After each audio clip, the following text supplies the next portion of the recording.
Hey everybody, welcome back to another fantastic episode of Ready to Die Fighting. I'm Chris, and today I'm going to be doing something a little bit different. I'm going to be drawing some little pictures and, we're going to be talking about outer space, or actually inner space. I don't know, whatever. Our neighborhood of the galaxy. Now, I'm not a scientist, I'm not a astronomer or astrophysicist or anything like that. I'm just a person who looks up at the sky and asks questions. And that's all it takes to become a scientist. You know, we can all do this stuff. And there's a few reasons. One is just fascinating to me. It's beautiful, it's massive, it's mysterious, what's happening when you look up. It's gorgeous. These massive celestial bodies that are further away than we can even fathom. And they still affect us greatly. They control our environment. They control the tides. They change our mood even. It's just amazing to me. And so I wanted to learn more about it. And I believe that it relates because long ago, we were really in tune with nature. We understood what was going on Earth. Even now, animals, they know what's up. They know when a storm is coming. People will often watch the squirrels, or they'll watch the trees or different bugs and know what type of weather we're going to have. They know what type of winter we're going to have. And we used to have that same primitive wisdom. And just because of our dependency on technology and our comfort levels, we've lost it. And so if I'm going to get that back, that primitive wisdom, as I think of it, I got to learn this stuff. And I can do that by just my own observations. But, I'm not going to balk at the technological advancements that we've had, the telescopes and the science that we've got. I'm going to use that to my advantage. And so I'm kind of collecting all this information, putting it in a few videos for myself. If I ever forget anything, I want to reference, but also I want to share it with you guys. And this is just part of my journey as a prepper and survivalist and kind of a return to nature type of person. So if this sounds interesting to you, like and subscribe. Leave some comments if you think you like it, or if I'm saying anything incorrect or whatever. Like I said, I'm not a scientist. I'm just sharing what I've learned. All right, so let's get into this. At the center of our solar system, and I'm going to back up a second. If you are a flat earther, this is not the video for you, unless you just want to watch with an open mind. However, for the rest of us, the center of our solar system, not universe, we've got a beautiful yellow, not too big, not too small, not too hot star that we call the sun. Probably don't need to write that one down. We probably know what that is. And this thing formed about 4.6 billion years ago. Shortly after, and when we're talking shortly in this type of time frame, I don't remember exactly, but I think it was 4.5 billion years ago. A beautiful blue and green planet that we call home formed in this lovely Goldilocks zone right here, where water can actually exist. It's mostly liquid. The temperatures are just right. It's a very small, teeny tiny range of temperatures that we can survive. And there we are. And this is kind of how we looked. We didn't have a moon. We were just a planet all by itself, and we were spinning really fast, and it was hell. It was just lava and fire and terrible. And then one day, this asshole that we call Theia, a planet about the size of Mars, which is about half our size, so this isn't quite to scale, but half our size, roughly Mars size, came careening into us. So back then, the universe was not the stable place. I keep saying universe. The solar system is not the stable place that it is now. Right now, it's quite stable. Back then, there was just constantly asteroids and planetoids and just massive things crashing into everything all the time. And we got this huge one that hit us off center. and sent us spinning even faster. This thing hit us with so much force and so much just power and heat that it just vaporized. And some scientists believe that we may still have a big chunk of Theia in the mantle of the Earth. And from that, massive dust cloud formed. I'm going to delete this guy because he no longer exists. Let's say she's a she, actually. Whatever. So a massive dust cloud formed. And for a long time, we, like our cousin Saturn, had a beautiful ring. And I'm very jealous. I wish I could have seen that. Earth was still a very volatile place. But eventually, all this massive dust started to, thanks to Earth's gravitational forces, started to all kind of clump together, and eventually started getting not so much a ring, but a bunch of smaller things, and they're all crashing into each other, and eventually, bada boom, bada bing, I'm going to throw it out there, our moon is formed.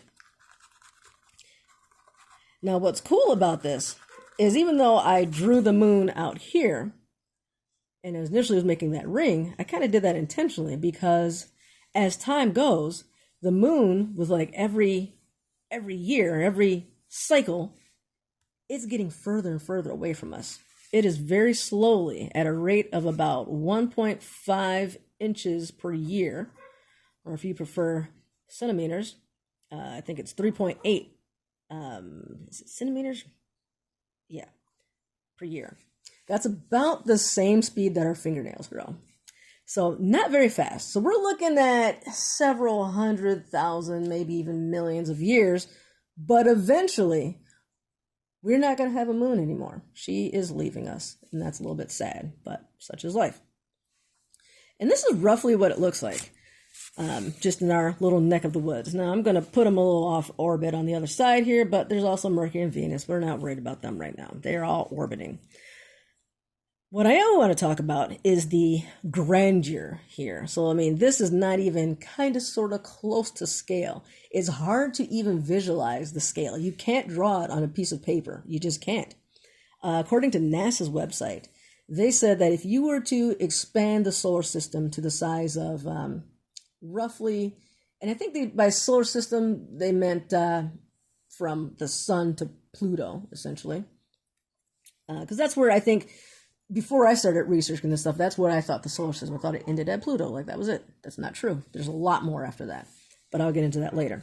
But if you were to scale it to that size, the sun would be about the size of a honeybee, and the Earth would be essentially the size of like a grain of sand. The sun would be on the touchdown line, and the distance you'd be looking from honeybee size to grain of sand size, this bad boy, us, would be sitting on the 2-yard line. That's just, can you picture a grain of sand on the 2-yard line? And that's the distance that we're looking at. That just amazes me. And so, real life distance, if we're looking at this, is roughly 93 million miles, or 149 million kilometers. It's massive. If you think about that, it's just to further the idea of the scale. Light, I don't actually remember the speed that light travels. But, you know what? Alexa, what's the speed of light? The exact speed of light in vacuum is 299,792,458 meters per second. Approximately 300,000 kilometers per second, or 186,282 miles per second. That's a big number. And going at that type of speed, it still takes light 8.3 minutes to get to us from the sun. So, I mean, that's 8 minutes and 20 seconds, roughly. 8 minutes, 18 seconds, roughly, to get to us. To further that point, like on just how far this is, we have something called Voyager 1. It's a little space probe, and it's been traveling. We launched that guy back about 40 years ago, And it's just now reaching the edge of like the not quite the solar system. It hasn't reached the Oort cloud yet, which is, it's pretty far away, but the Oort cloud is like the end of our solar system. So it hasn't even reached that yet, but it's past Pluto, past the Kuiper Belt and all that. It's kind of like in the dead space between things. And it's taken 40 years to get to that point. And it's traveling at a speed of about 1,000,000 miles per day. 1,000,000 miles per day. That's pretty fast. And so if this distance is 93 million miles, it's going to take us 93 days at that speed just to go this short distance here. And by short, astronomically speaking, this is right in our neighborhood. This is our neck of the woods. This is a walk around the park, around the neighborhood. And we're looking at 93 days for us to get there, going at 1,000,000 miles per day. This is just massive numbers. And when we start talking about these type of distances, we can't just, I mean, you heard this woman. I mean, a light year was, I can't even repeat those numbers. I don't know what that is. So we had to come up with a new unit of measure to make this make sense. And I don't know why I got blurry here. And so we're calling this 1 astronomical unit. And when I say we, like I didn't make it up, the scientists did. From the center of the Earth to the center of the sun, 1 astronomical unit, roughly 93 million miles. Now, going back to scale, I said earlier that, and, forget about all this right now. Let's just, to give you an idea of the size of the universe here. Let's just, or not the universe, I keep saying that, solar system. Let's just go completely different scale. Forget that part. Let's take Venus and Mercury out of the picture here. So we've got, I'm going to put it right close. So we've got, let's put Earth right here as a little tiny little dot. That's us.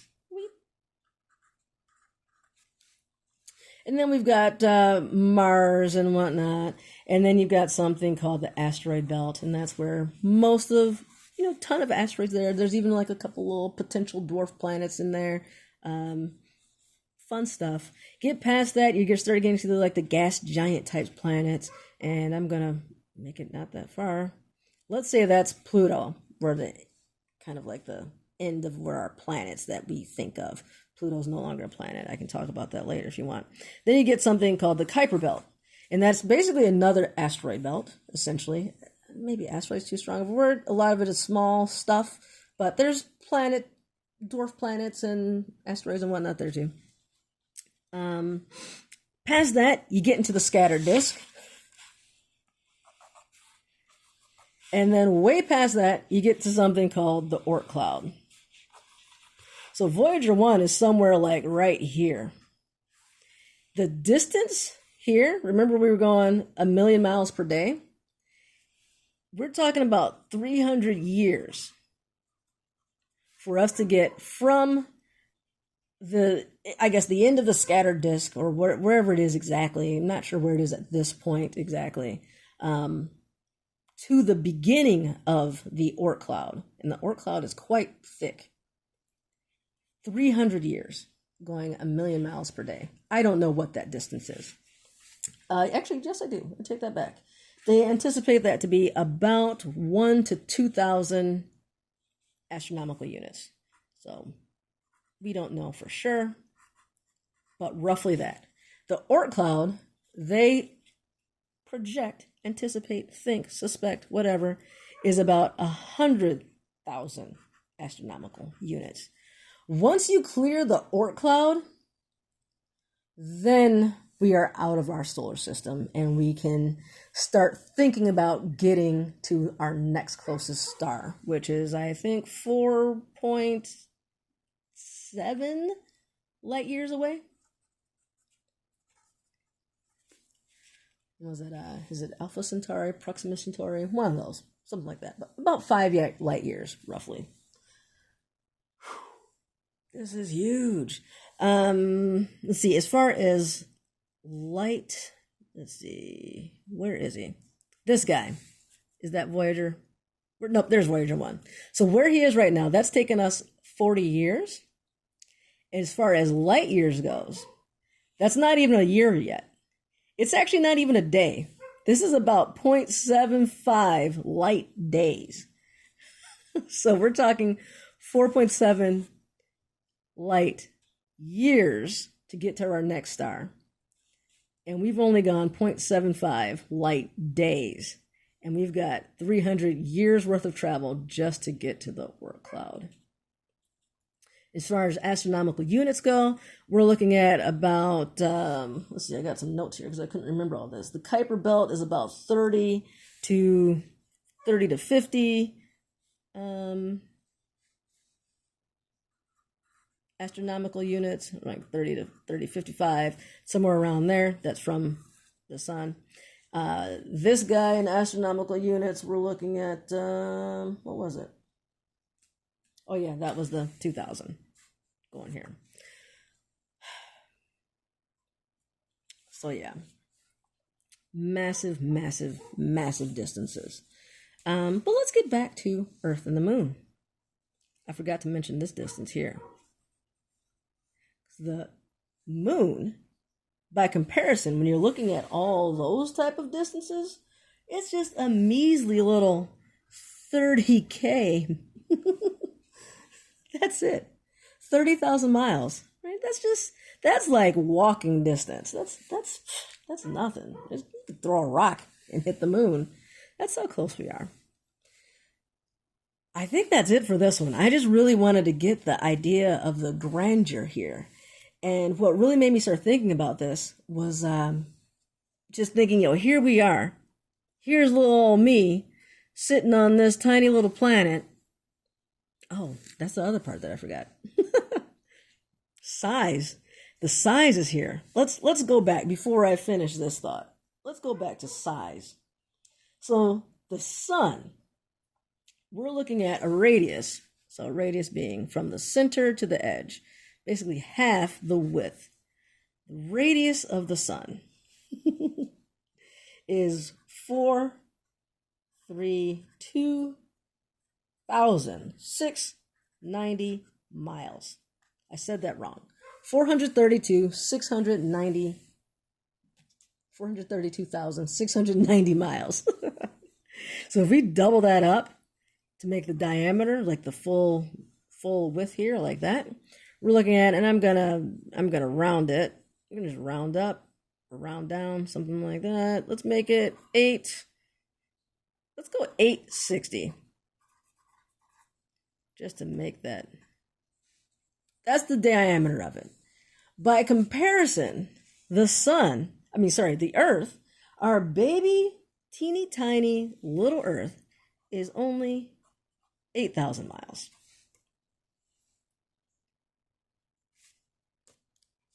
8,000 miles compared to 860,000 miles. The sun is more than 100 times bigger than us. Something this huge, but this far away. Little old us can be outside on a sunny day and it can burn us. That's insane to me. Utterly insane. But it's also really cool. You can start a fire with that thing. Something that is that far away. I'm just amazed. And it's not going to burn out anytime soon. I mean, it's got a limited amount of fuel that it can burn. It's not, these stars, nothing is infinite. But it's been burning for 4.6 billion years and will continue to burn for several billion more. That's just amazing. So yeah, I'm going to end it here. I hope this was informative and interesting. I hope I've conveyed to you just how fascinating, how massive our solar system is. And I'm going to make some more videos about this because it doesn't end here. There's a lot of other cool things. If there's anything I got wrong, or if I misspoke on something, or if there's some little factoids that I missed and that you know about, please leave them in the comments. And let me know if you enjoyed this sort of thing. All right. Catch you guys in the next video.